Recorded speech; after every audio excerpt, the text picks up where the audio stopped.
Bakit pa siya hinimatay? Actually, hindi ko po alam eh. Pagpasok ko sa sala, nagkatitigan kami for a brief moment. Tapos, ayun, bigla siya nag-collapse.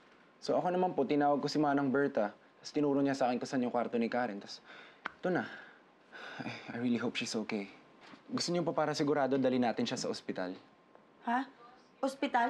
Eh, hindi. Magkaka-allergy lalo sa ospital eh. Lalong hihimatayin. Napagod lang to. Nag-shopping kasi kami doon sa mall na pagkalaki-laki eh. Nakakahilo naman talaga. Ay, anak. Okay ka na, anak? Ayan, mukhang okay na po siya. Sige po, una na ako. Ay, salamat sa pagkarga sa anak ko, ha? No problem. Ay.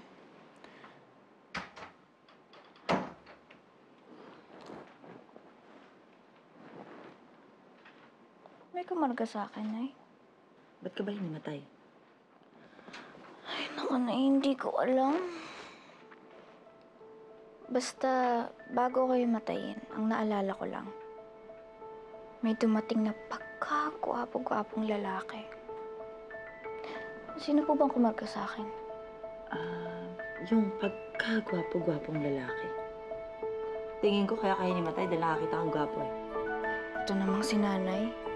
Conservative ako, no? At isa pa, hindi ko naman first time makakita ng gwapo. Ah? Alam mo, nak, magaling ka na. Mabalang ka na naman sumagot eh. Tulog ka na. Ayun na ka. Good thing she woke up, no? Dadalhin ko na nga sana sa ospital, kaya lang ayaw ng mami niya. Ano kaya sakit niya? I don't know. Sa pa, I don't really care. Sana nga namatay na lang, di ba? Oh, Carla, that's mean, ha? Sorry, kuya. Eh, hindi ko mapigilan eh. Siya nakakainis talaga. Pag nandun na sila lolo, di ba? Grabe siya kumakaas na. Carla, kahit na. You shouldn't curse other people. Okay, kuya. Let's just drop it, ha? Ayun po sila, oh. Thank you. Hi, Carla. Jeline! Hi.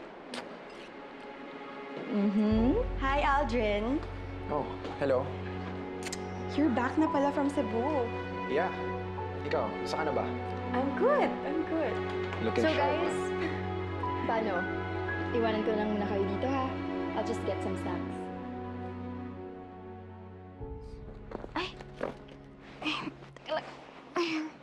Pupuntahan ko pa pala si Lolo kasi itatanong ko sa kanya kung bakit siya umiyak. Kasi nung nakita kami, umiyak siya. Alam mo, malamang naiyak yon dahil ang itsura mo, iginagaya mo dun sa Maggie. Naalala niya yung tao. Natural. Pero sige, pumunta ka na. Malay mo, talaga mahulog na yung loob niya sa'yo. Pero Nay, sa totoo lang, kahit walang pera yung si Lolo Sernan, kahit mahirap yun, mas gugustuhin ko pa yun kaysa dun sa kinalakihan kong lolo eh. Tatay mo.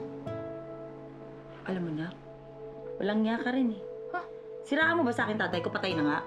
Hanapin mo na yung lolo mong hilaw.